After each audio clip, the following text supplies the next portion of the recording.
কয়েকদিন ধরে সূর্য দেবতা জানি না কেন অনেকটা রাগ করে আছেন।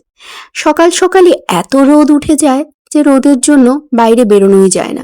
সাধারণ যে ছাদ বাগানে গিয়ে একটু গাছের ফুল তুলে আনবো পুজোর জন্য, সেটা করতেই ইচ্ছে করে না।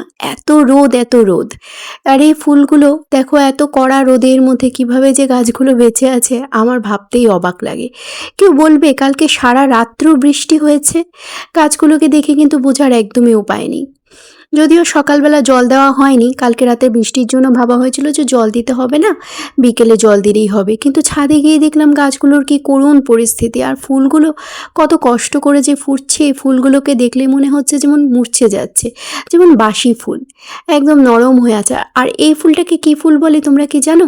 দেখো, প্রত্যেকটা গাছেরই কিন্তু সেম অবস্থা। তাড়াহুড়ো করে ফুল পেড়ে নিয়ে চলে আসলাম আমার ঠাকুর ঘরে। আমার ঠাকুর ঘরের ভিডিও তোমরা দেখতে ভালোবাসো, তাই আমিও আমার ঠাকুর ঘরের ভিডিও তোমাদের সাথে শেয়ার করতে ভালোবাসি।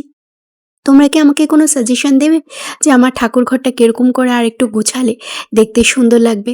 কারণ দিনের অনেকটা সময় আমার এই ঠাকুর ঘরেই কেটে যায় ঠাকুরের সাথে, তাই ঠাকুর ঘরটা যদি সুন্দর না থাকে আমার না ভালো লাগে না।